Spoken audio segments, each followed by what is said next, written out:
Good morning, America. This is Deacon Taylor coming to you from the St. Louis, Missouri area, and just wanted to take a minute to generally reintroduce the concepts and kind of what's going on currently.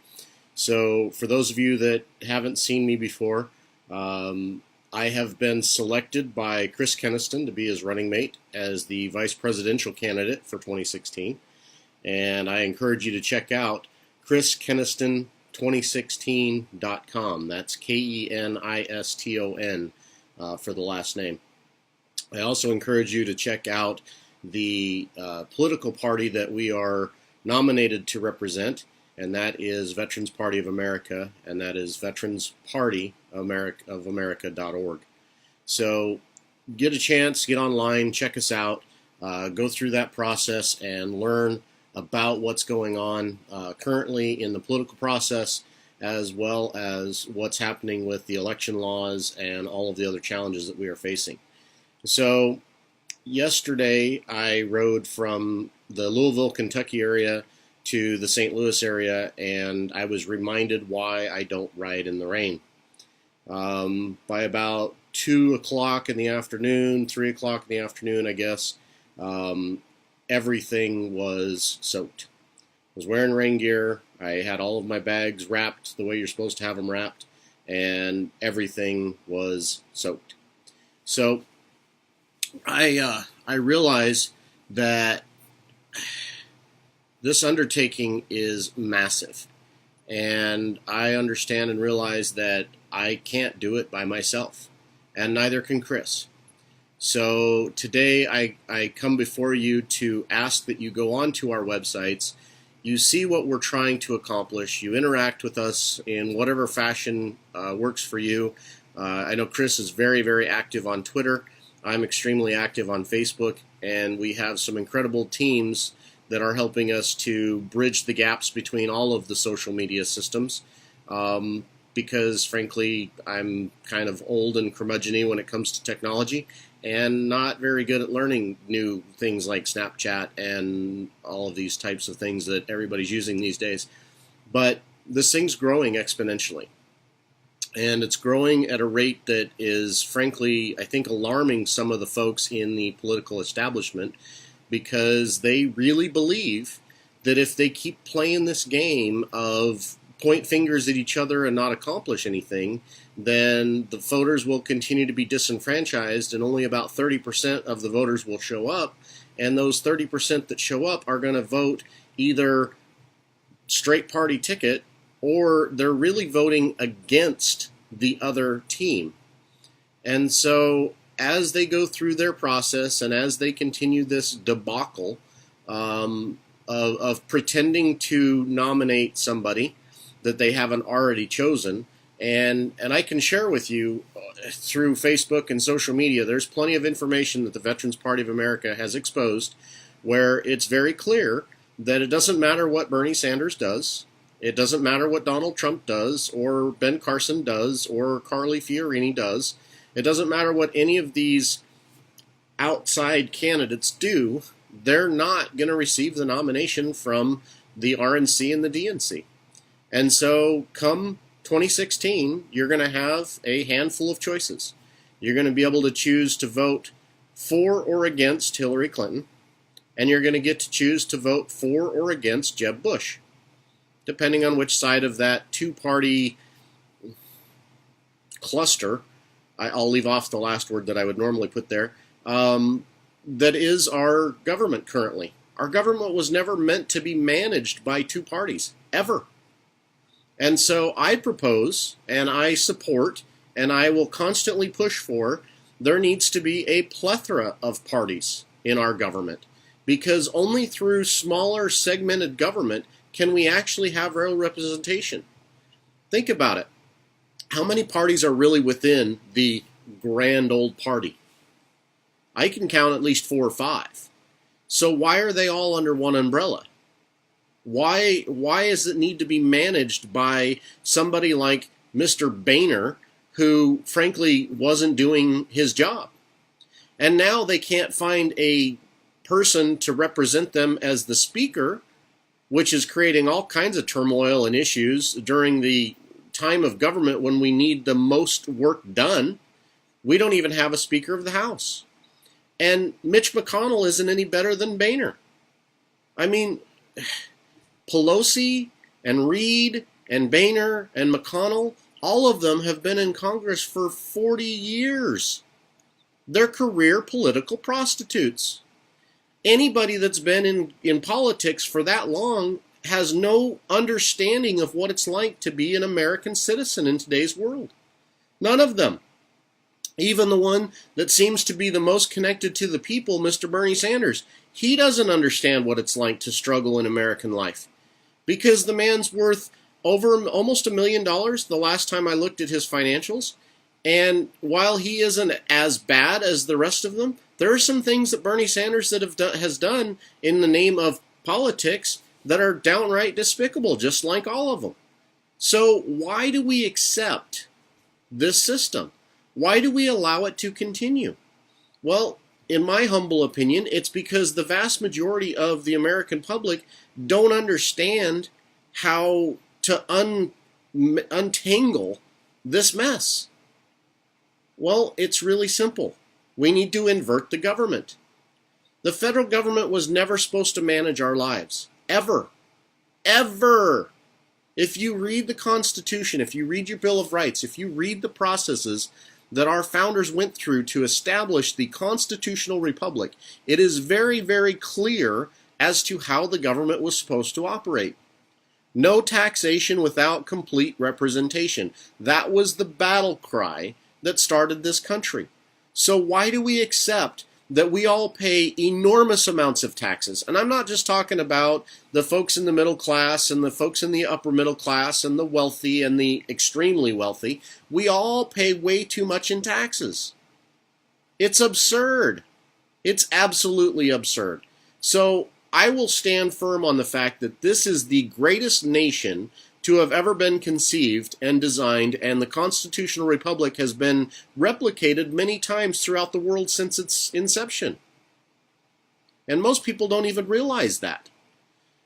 But why are we allowing it to become a two-party, and it's really not two parties, people. If you really watch the politics and the policies that these folks are passing, it's not two parties. There's one party in Washington.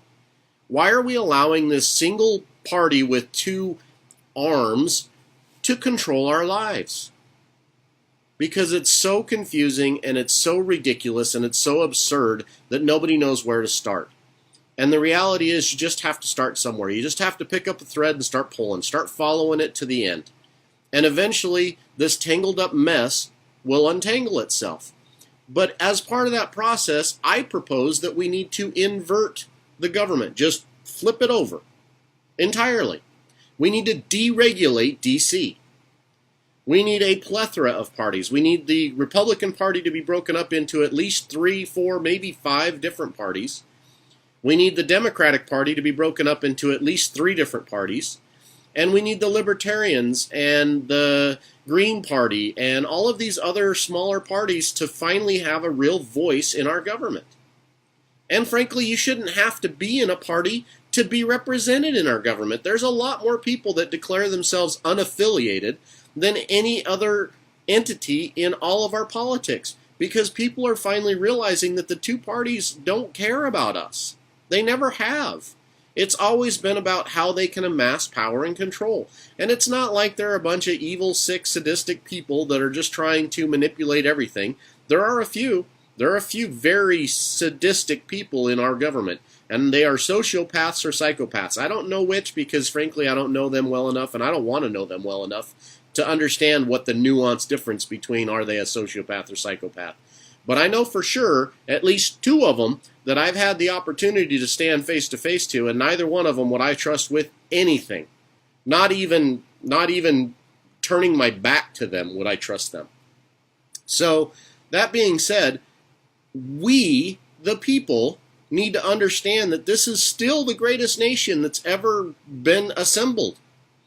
And what we need to do as the people is we need to make it even greater than it was originally. Because we have the power. And we have the moral obligation to do it. And it's really not that complicated. The people that have been in power are mostly lawyers and lobbyists and corporate executives that do this revolving door through DC. So how do you stop that? Well, the first way you stop that is you invert the power structure. And what's the most powerful tool that they have in their toolbox? Taxation. So we the people need to organize, and we need to get money under control, because they're not going to do it. They're going to continue to raise the debt limit. They're going to continue to have the Federal Reserve, which isn't a government agency, it's a group of private banks, print more and more money. And they're going to keep devaluing the US dollar by printing more and more money. And they are going to continue to drive down the interest rates in order to maintain the systems that they've created, these elaborate illusions of power and control. They're going to continue to do these things because they don't know how to stop. They can't figure out a way of their own mess. So here's our proposal. Invert the government. And I say our, I mean mine and several people that I interact with. We need to invert the power structure. And one of those things is we need to fix the tax system. The tax system needs to be some form of a flat tax, whether it's on consumption or on income. I would prefer it to be on consumption, because when it's on consumption, it goes back to what the founders had, which is more of a tariff-based system. And I think that that makes a lot of sense. And if you go to chriskenniston2016.com, you will find in his sections where he talks about taxes. We also need to not allow all of this corporate corruption to buy our government. How many of these politicians actually work for us? I would submit that very few. If you've been in Congress more than about 2 terms, you no longer work for the people that voted for you and that put you in office, because you're taking too much money from the lobbyists in order to try to get reelected. It's very simple. So, yeah, we can go through the process of passing an amendment to do term limits for Congress, and that's fine. Or we the people can actually get involved and break up their 2 parties into smaller parties and deregulate the government. We can also demand that taxation happen at the local level, as in cities and towns and counties, and then that money funnel up to the states based on approved budgets by the cities, towns, and counties, and then that money from the state funnels up to the federal government based on approved budgets by all of the states. And therefore, we make the federal government reliant on the state governments, and we make the state governments reliant on the community governments, and suddenly you have taxation with representation at the most local level. And yes, you might have a community out there that is corrupt. There's no doubt. I've been in some communities that are very corrupt. There's several in Louisiana that I've been through. There's several up in the Chicago area that I can point you to. And they have some really corrupt political leaders in those small communities. But what happens when things are more controlled locally and you have direct access to your representatives, that corruption can only go on for so long. And when you actually use the systems that our forefathers created in the right way, you have U.S. Marshals, and you have all kinds of sheriff systems, and you have all kinds of ways of checks and balances where you can hold those local people accountable. And local communities will talk to each other very quickly, and word spreads very fast in this day and age, and it won't take long for those corrupt individuals to be exposed. But when all the corruption is happening hundreds of miles from everybody's homes, and they have no real idea what's going on because it all happens in backroom secret handshake deals, and then they come into the public floor and they do these big facades where they pretend like they're fighting with each other when in reality they've already made the deals. Nobody knows what's really going on. These people learned from the Nixon administration. They learned how to make this stuff work. It's very, very simple, folks. We have to take the power away from the power addicts. This is really just a national intervention to try to save these people from themselves, because they are drowning and they have no idea how to get out of this mess. And what's unfortunate is when somebody is drowning and they have no idea how to save themselves, they end up drowning a lot of people with them. And that's what we're seeing on a global scale. We are seeing layer upon layer of corruption and greed and twisted neuroses being propagated through all aspects of global politics because people are looking to the United States as the global leader. So either we fix this or it continues to spiral into the dirt. And I'm not willing to sit by and wait for it. So I will tell you flat out, I will keep riding back and forth across this country as long as I can afford to until November. And I expect that at some point people are going to start helping us to cover the cost. I don't get paid, and I don't want to get paid for this work because I'm a public servant. I'm here to help the American people take back our government. But as Chris Keniston says, I am someone. And so are you. So get off the sidelines, get involved, and help us fix this thing. www.chriskeniston2016.com. Keniston. Have a good day, folks. See you out on the road.